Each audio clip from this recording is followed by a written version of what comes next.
अस्सलाम वालेकुम students, I hope आप सब जो है खैरियत से होंगे। आज हम लोगों ने चैप्टर नंबर 5 स्टार्ट करना है और चैप्टर नंबर 5 जो है वो हमारा है कंप्यूटर आर्किटेक्चर के बारे में। इस चैप्टर के अंदर हम लोग बात करेंगे कंप्यूटर के आर्किटेक्चर के बारे में।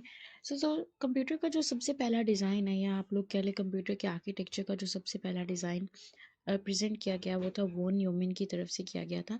और इन्हीं के नेम से जो है वो वॉन न्यूमैन डिज़ाइन भी कहा जाता है इसको। और ये जो है वो 1951 में जो है वो ये डिज़ाइन प्रपोज किया गया था वॉन न्यूमैन की तरफ से, जो कि कंप्यूटर ये बताता था कि कंप्यूटर के अंदर प्रोग्राम्स किस तरह सेव होते हैं। अब आपको पता है कंप्यूटर जो है वो स्टोर करता है प्रोग्राम को एंड डाटा को, और मेमोरी के अंदर सेव करता है। और ये जो डिज़ाइन है ये बताता था कि कंप्यूटर के अंदर किस तरह जो है वो सेव होता है हमारे पास डाटा। सो रीड कर लेते हैं इसको। अच्छा जी, सबसे पहले जो है वो न्यूमैन आर्किटेक्चर की अगर हम लोग बात करें, या कंप्यूटर आर्किटेक्चर की हम लोग बात करें, a computer is a combination of various components. Computer आपको पता है कि वेरियस कंपोनेंट्स से मिलकर बनता है। अब the way in which these components are connected with one another is called the computer architecture. अब कंप्यूटर के जितने भी कंपोनेंट्स हैं वो आपस में किस तरह इंटरेक्ट करते हैं, उनका आपस में किस तरह जो है वो डाटा उनके अंदर किस तरह ट्रैवल होता है एक कंपोनेंट से दूसरे कंपोनेंट में, तो वो जो है वो क्या कहलाता है, कंप्यूटर का आर्किटेक्चर कहलाता है। सबसे पहले कंप्यूटर के आर्किटेक्चर में आता है कंट्रोल यूनिट। ठीक है, सीपीयू की बात होने लगी है यहाँ पर। कंट्रोल यूनिट है और दूसरा है यहाँ पर ALU यानी कि अर्थमेटिक एंड लॉजिक यूनिट। जो कंट्रोल यूनिट होता है ना, इसका काम बेसिकली होता है एज अ मैनेजर।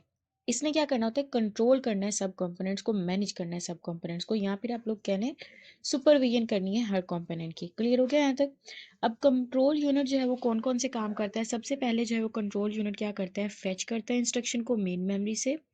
जैसे इंस्ट्रक्शन फेच कर ली, फेच का मतलब होता है इंस्ट्रक्शन मेन मेमोरी से लेना है। ठीक है, इसने इंस्ट्रक्शन ले ली, उसके बाद उसको वो करेगा कंट्रोल यूनिट, उसको क्या करवाएगा, इंटरप्ट करवाएगा या इंटरप्रेट करवाएगा। इंटरप्रेट का मतलब होता है कि आप जो भी इंस्ट्रक्शन है उसको इस तरीके से चेंज करना कि कंप्यूटर उसको सॉल्व कर सके। या फिर आप लोग ये कह लें कि अगर कंप्यूटर को कोई एक काम दिया गया है ना, तो वो इंटरप्रेट का मतलब क्या होगा, कंट्रोल यूनिट उसको इंटरप्रेट का मतलब होगा कंप्यूटर उसको अंडरस्टैंड करने की कोशिश करेगा। ठीक है, इंटरप्रेट आता है अंडरस्टैंडिंग, या देखना कि कंप्यूटर की जो भी इंस्ट्रक्शन दी गई है उसके ऊपर कौन सा ऑपरेशन परफॉर्म किया जाएगा। क्लियर हो गया? उसके बाद it controls the execution of the instruction. उसके बाद जो है वो कंट्रोल क्या करेगा, जो भी उसको डाटा दिया गया उसको इंटरप्रेट किया, इंटरप्रेट करने के बाद उसको वो क्या करेगा, एग्जीक्यूट करेगा। यानी कंट्रोल यूनिट क्या करता है, तीन काम करता है। सबसे पहले इंस्ट्रक्शन को फेच करेगा, उसके बाद उसको इंटरप्रेट करेगा यानी कि उसको अंडरस्टैंड करेगा और देखेगा कि इस इंस्ट्रक्शन को किस तरह सॉल्व किया जाए। देन उसको क्या करता है, एग्जीक्यूट करके आपको आपका आंसर दे देता है। कंट्रोल यूनिट ये सारी सुपरविजन करवाता है। अब कंट्रोल यूनिट ने ये सारे काम करने हैं, मतलब ये सुपरविजन करनी है। अब उसने जो ऑपरेशंस परफॉर्म करवाने हैं वो किससे करवाने हैं, अर्थमेटिक एंड लॉजिक यूनिट से।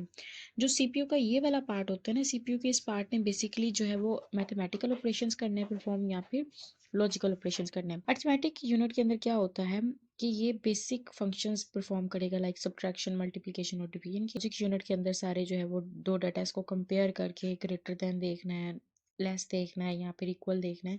ये सारी चीज़ें जो है वो लॉजिकल यूनिट के अंदर देखी जाती हैं।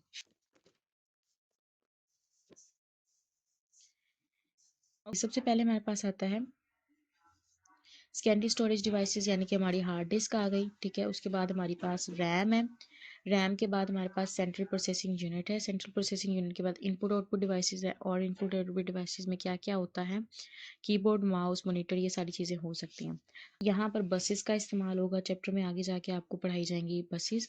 एड्रेस बस होती है, कंट्रोल बस होती है, डाटा बस होती है। डाटा किस तरह ट्रैवल होता है एक कंपोनेंट से दूसरे कंपोनेंट में, कौन इसको लेके जाता है, ये सारी चीज़ें हम जो है वो चैप्टर में आगे आगे जो है वो पढ़ते जाएंगे। ये main memory is an important component of computer system. It is use to store program and data are being executed. जो भी चीज़ एग्जीक्यूट होने वाली होती है वो सबसे पहले किस में स्टोर होती है, हमारी मेन मेमोरी के अंदर। हमारे पास जो मेन मेमोरी है इसको आप लोग वर्किंग एरिया ऑफ कंप्यूटर भी बोल सकते हैं। Input output unit. अब इनपुट आउटपुट यूनिट ने क्या करना है, प्रोसेसर यानी कि हमारा सीपीयू किस तरह जो है वो पेरिफेरल डिवाइसेस के साथ कनेक्ट होगा, वो इनपुट आउटपुट यूनिट बताता है। पेरिफेरल डिवाइसेस मैं यहाँ पर आपको बता दूं, पेरिफेरल डिवाइसेस हमेशा उन डिवाइसेस को बोला जाता है जो कि इजीली आप जिनको कनेक्ट कर सकते हो, प्लग इन कर सकते हो या प्लग आउट कर सकते हो कंप्यूटर के साथ, उनको आप लोग बोलते हैं पेरिफेरल डिवाइसेस। ऐसे डिवाइसेस जिनको अटैच और डी अटैच किया जा सकता है। उसके बाद हमारे पास आता है जी बस इंटरकनेक्शन। बस इंटरकनेक्शन वो सिस्टम होता है कंप्यूटर के अंदर आपको एक डिवाइस से दूसरे डिवाइस तक जो डाटा जाता है ना, वो बसेस लेके जाती हैं। जिस तरह आप सिंपल बस का कॉन्सेप्ट आपके ज़हन में होता है ना, कि हम लोग पैसेंजर्स हैं, हम बैठते हैं, एक जगह से दूसरी जगह चले जाते हैं, वैसे जो है बसेस का काम होता है। एक जगह से दूसरी जगह डाटा को ले जाना जो है बसेस का काम होता है। और the use of the buses to connect different components is known as the bus interconnection. अगर आप बसेस का इस्तेमाल करके डिफरेंट कंपोनेंट्स को आपस में जोड़ रहे हैं तो वो होता है बस इंटरकनेक्शन का काम होता है। और जी बस के बारे में डिटेल से हम जो है वो नेक्स्ट पढ़ लेंगे। अब जो आपका काम है वो आप लोगों ने सीपीयू की डेफिनेशन करनी है। सीपीयू के दो पार्ट्स हैं, एएलयू एंड सीयू। इनकी डेफिनेशन कंप्लीट कर लेनी है यहाँ तक। उसके बाद हम मेन मेमोरी इंशाल्लाह नेक्स्ट चैप्टर में स्टार्ट करेंगे। तब तक के लिए अल्लाह हाफिज़।